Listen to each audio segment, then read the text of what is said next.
Ayoko man dito. Sige. Dito ko kayo eh. Alam mo tayo ito. Isang tao, media lahat.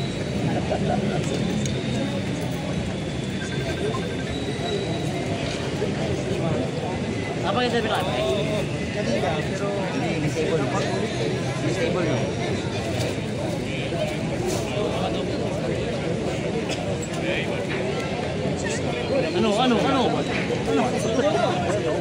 Ano? Pinakuha kayong maya? Nagkawisa ka pa na.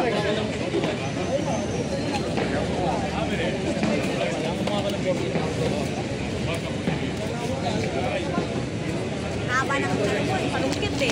Tapusin mo agad. don't worry, there's a new mayor in town. Yes, new mayor.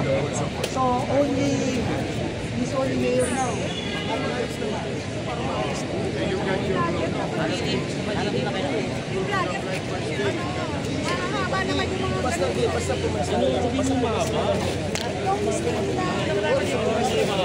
Haba ba? Brenda? Dito. Okay.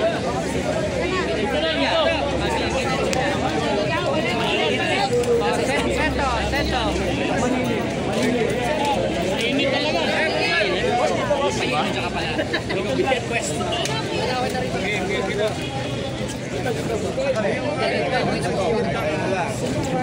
Oh, kamera. Luwag lang. Luwag lang po. Excuse me. Tayo kay Boss Cesar.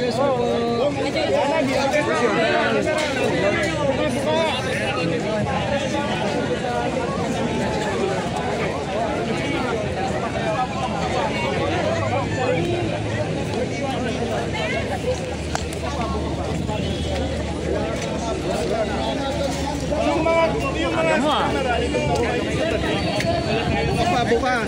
Konti media, maraming vlogger. Kapawa yung media. Ano pa mga bro?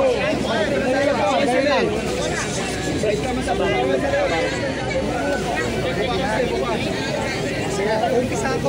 Kaangkulo ko dito. Silang. Magawag ang kage. Rolling. Kasi alam mo naman. May kami nakapatay. Isang lahat ng itong project na to, itong segment na to, mula solis hanggang blooming.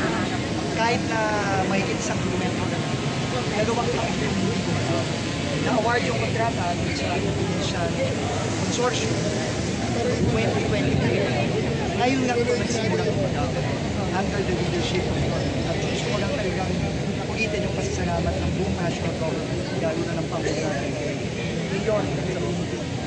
Kasi yung first day pa lang na nag-assure siya, nag-apply tayo ng letter of no objection para simulan na ang trabaho dito sa Antipolo State, which is a critical part of the project. The next day, in one day, nakuha na natin tayo from Europe. Immediately, mula pang 24 hours, nakuha na natin. Kaya doon mo makikita talaga na kapag nagtulungan ang national government, ang local government, umaandar ang mga proyekto ng government. Yun ang kailangan natin. Yorme, thank you very much sa Bumiti. Galing sa Pangulo natin. At ang kampanya tayo ngayon, napakailangan bibigis na yun. So yun, tuloy-tuloy tayo dito. Dito tayo ngayon kasi magsisimula na yung clearing natin ng Antipolo State. And dahil sa tulong ng ating mga engineer, nag-report tayo kay Yorme na yung original plan na napakalapad ng right-of-way acquisition, napanipis na natin. Naging mas narrow na yung right-of-way natin. At dahil doon, masisave na natin lahat ng mga bahay dito. Pati yung simbahan, masisave na natin yan. Sa original plan, tatapyas tayo ng kalahati ng mga bahay. Pero ngayon, dahil sa tulungan natin ni Yorme, yung suggestion ni Yorme, nahanap na ng solusyon yung mga engineer natin na hindi na kailangan na natin tapyasin yung mga bahay, yung mga iba't iba pang structure. So, napakayaki na yan. kadalian para sa ating local government units. Kasi hindi na tayo kukuha ng mas malaking right. Your Honor, thank you. Thank you. Sa amin naman, on behalf of the people of Manila, we are grateful to the President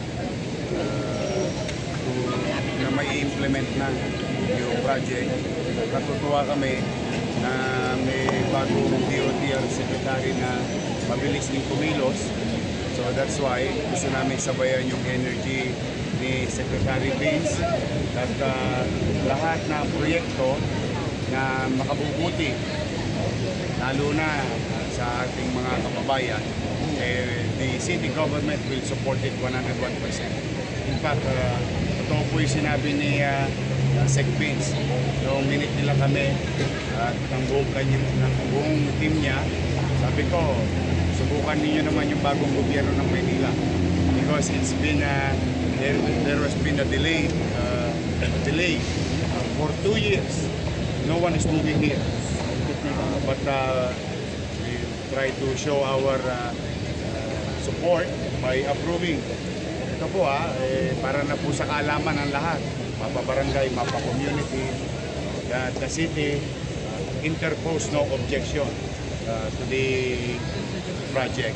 Second, natutuwa rin kami kay Secretary Vince, imbis na maraming madamay na mga properties and institution like churches and school, through some engineering and reconsideration of the Secretary, malaking portion na hindi na po magigiba. Lalo na ito mga kapitbahay namin dito sa Old Antipolo. Third, the street starting today will direct MTPB director to make it a one-way street, to give way to the construction equipment and to the team that's coming in the city of Manila. Then in the coming days, we'll have it passed to make it permanent through an ordinance yung pagiging one-way ng Old Antipolo. Fourth, tuntua kami kasi madadagdagan ang aming floodway. Mado-double up. Walang tosgas ang Maynila. Nakita nyo yung mga ininyero ng Indonesia at Japan. They presented to us that the creek side will be doubled at better. So pagdating yan, dire-diretso sa Sunugapo, maganda ang daloy ng tubig baha from Blumentritt, Santa Cruz, and Tondo area. So we are very grateful, and the least thing that we can say is to support and grateful to the President and to Secretary Vince Dizon and the entire DOTR family. Sir, the 2 years delay was due to what, and how is it going to affect the overall progress of the project? Well, as usual, yung delay right of way. Pero more than the right of way, I think lesson na natutunan natin is kailangan talaga ng koordinasyon ng nasyonal sa lokal. Kung walang koordinasyon ang national sa lokal, at kung ang lokal ay hindi din gano'n ka-responsive, talagang madidigay at madidigay. Pero kung merong mabilis na lokal at yung coordination between national and local ay maayos at transparent at nag-uusap lagi, nakita nyo naman, napakabilis ng galaw dito sa Maynila dahil sa Pilipinas. At dahil dito, na tayo dapat, bumababa tayo sa lokal at nakikipag-usap tayo sa ating mga mayor, sa ating mga kapitan, sa mga communities natin. Kasi at the end of the day naman, sama-sama talaga tayo dito. Hindi ito dapat nagkakanya-kanya. So, yun ang naging critical. So ngayon, dahil dyan, bibilis na. Kausap natin kanina ni Yorme yung mga contractor. Tuwa-tuwa sila kasi tuloy-tuloy na sila. So right-of-way budget, that has been the problem of the past admin. If you can give us a general figure of how much budget natin for ROW and if that has been affected by the 100 billion budget cut in 2025. Definitely na-affect. Definitely na-affect ang right-of-way acquisition. Pero ang naging blessing na lang natin, dahil nga sa mga delay na nangyari nakaraan 23, 24, merong mga pondo na awa ng Diyos eh hindi pa na ibagay sa president. Nandun pa rin yung pondo. At yun ang inalagay natin doon. In fact, kasama doon yung mga gagamitin natin mga budget dito sa Manila. No, so, pero ang kagandahan naman para sa 2026, talagang nag-commit ang Pangulo. Talagang ipaglalaban na ang budget ng National Government. Hindi na siya papayag na mayroong maibawas lalo na sa mga critical na project tulad itong North South. So, tingin ko, tuloy-tuloy na tayo dahil na sabi ng Pangulo, hindi na siya papayag na maulit pa yung nangyari dito. Critical to kasi ito ang papasok mula Valenzuela, papasok na ng metro ng Maynila. No, and Valenzuela kasi okay na, tuloy-tuloy na yan. Pero ang bottleneck talaga natin mula Valenzuela, papasok ng Caloocan, papasok na yun. Yun ang critical na portion. At tingin ko, kung gawa natin ito ng mabilis, sa third ni Pangulong Bongbong Marcos, sa tulong ni Yorme, itong next 3 years, eh madali na natin din ma-solve yung problema sa Makati, sa Taguig, sa Paranaque, sa Muntinlupa, etc. Tuloy-tuloy na tayo hanggang Caloocan. Ibig sabihin, if you can finish this, hanggang Blumentritt, okay na, may access point ka na. Kumbaga, if we can do it in Maynila, we can do it everywhere. Yun ang mangyayari. Sounds like 2020. Hindi naman. Huwag na kayo mag-region dyan. Walang politika dito. You have to be reminded that Manila is Pinakamasikip eh. the host of the train. Gusto ko lang i-remind yung history, no? Pag dumulo ka dyan konti, tutupan niya. It's very critical as connector to Metro Manila. Kasi dyan malaking function yan, yung lupain na nandiyan dyan dati. At saka ito talaga, ito yung simula ng linya. Kahit nung araw pa, nung lumang panahon pa. Kaya naman we're very excited. No? Kasi at the end of the day, alam mo yung pagdidili-dali, yung puro andap, that will cause delay. But for the meantime, I am pleased I can face the people of Manila, especially the old Antipolo community, na sila matutulog ng mahimbing. Na may dalawang gobyerno na nag-usap, national at local, na sila ay hindi na magagalaw. Diba that's good news? Well, matagal kasi ang acquisition ng ROW. It takes time, no? There's so many process, even a judicial process, and so on and so on. But with the active participation and performance of Secretary Bates, it's not because nandito siya, dahil napapanood naman natin talagang active siya, no? Na-redesign through engineering idea, no? na panipis, pero mas tumibay yung sasapo sa ating mga train station o train rail. No? Kaya naman, ito at least, ang laking na niyan, haba niyan, hanggang doon. So imagine the community that will witness it. But with the effort of DOTR, happy naman kami. Pagka pumunta ako sa bahay-bahay dyan, o matulog na kayo ng mahimbing, walang mangyayari sa inyo. Which I think very important sa community participation. Na pag may big project, big ticket project, pag-involve ang community at sila ay nagkaroon ng assurance, or some level of assurance, I think you will have the support of the community. Now, it's not only the community now, but the entire city government, all our resources in our own little way, will full support of the full swing development nitong aming relays or train system sa Manila. Blumentritt Station kayo meron. Dadaan lang to. Dalawa. Kaya nga maganda para sa Blumentritt yan. Solis and Blumentritt. Dalawang stasyon ito. Sir, budget season now. Do you have any appeals to Congress as far as maybe preserving the critical projects? Hindi, I think klarong-klaro ang apilan ng ating Pangulo Luzon. Klarong niya. Kailangan niyang ibalik ang budget dahil hindi tututunod sa mga kailangan ng mga kababayan natin. Kasama na doon itong NCR na alam natin. Ito talagang magbibigay ng long-term na relief sa transportation, hinahawang pagmatagalan na. Kaya tingin ko ay paglalaban.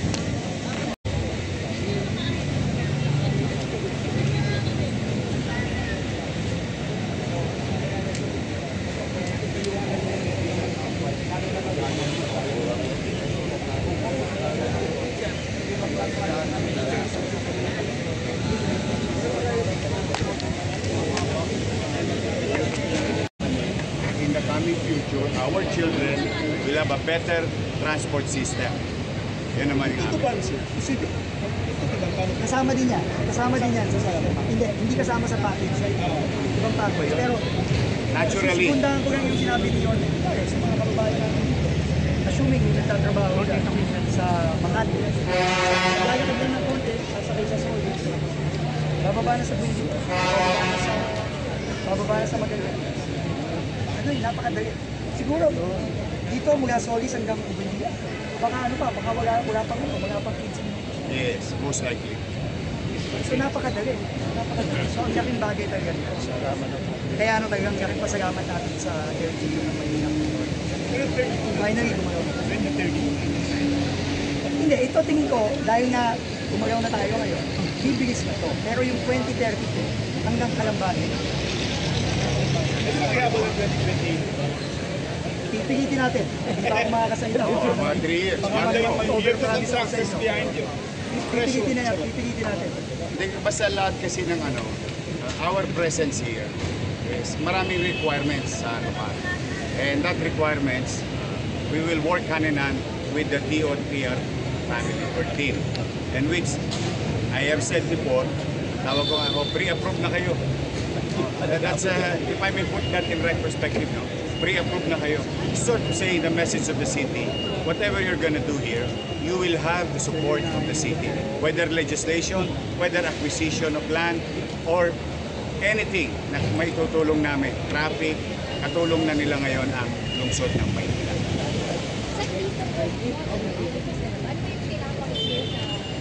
Dito more safety. More safety. GCP ba, sir? Hindi. Well, tingin ko Meralco to. Meralco tsaka tubig sa ilalim sa Maynila. Maynila din Meralco. Pero alam mo, kagaya ng sinabi ko, kailangan na naman tayo sa right of way acquisition kasama ng location. Kailangan nga tayo umupo. And I'm sure we will have the full support ng City of Maynila. Sa pagkakausap sa Meralco, sa Maynila. Kasi yun nga naman ang kailangan. Pero by the way, ang importante yung ulitin ko lang, yung flood control. No? Kasi alam niyo naman, no?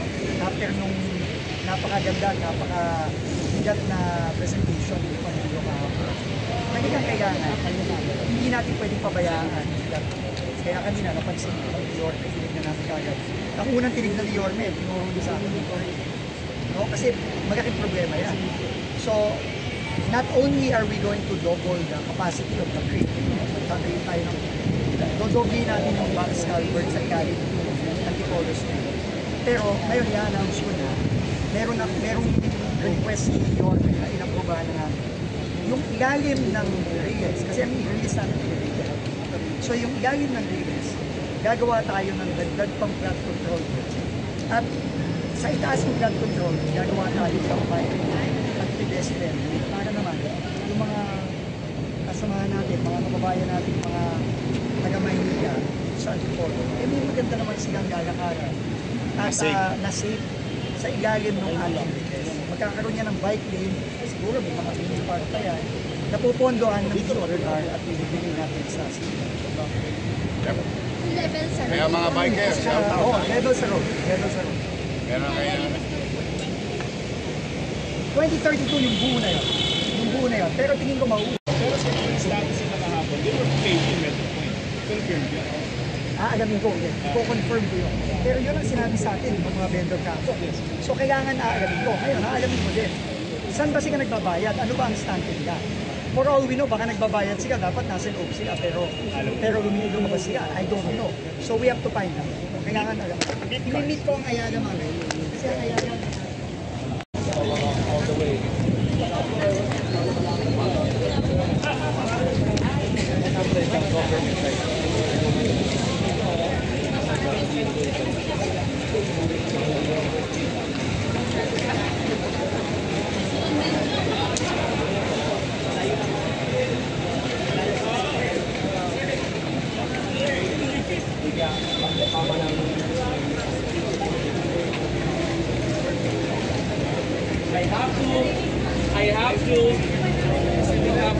stand, baby. Ako na magtrabaho.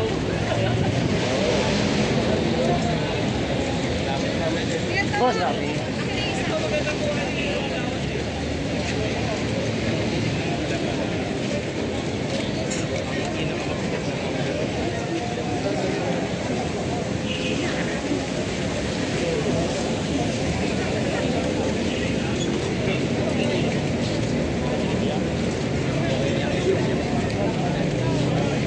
Oh, pogi talaga ng kaibigan ko.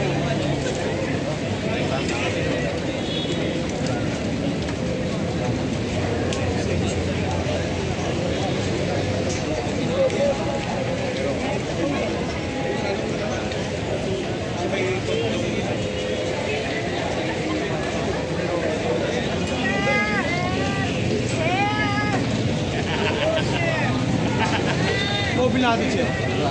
Ako na, wala na, boss. Clinic na, boss.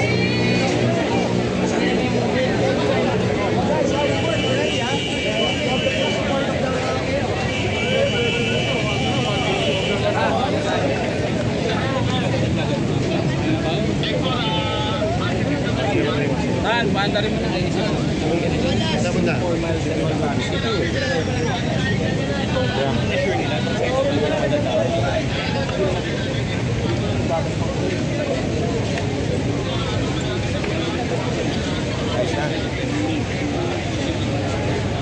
Sikat-sikat ba dun eh? Uy, boy, ingat ka. Boy, nga ba? Marami pa kami. Oo, ingat. Oo nga, mag-mail pa kayo, ba?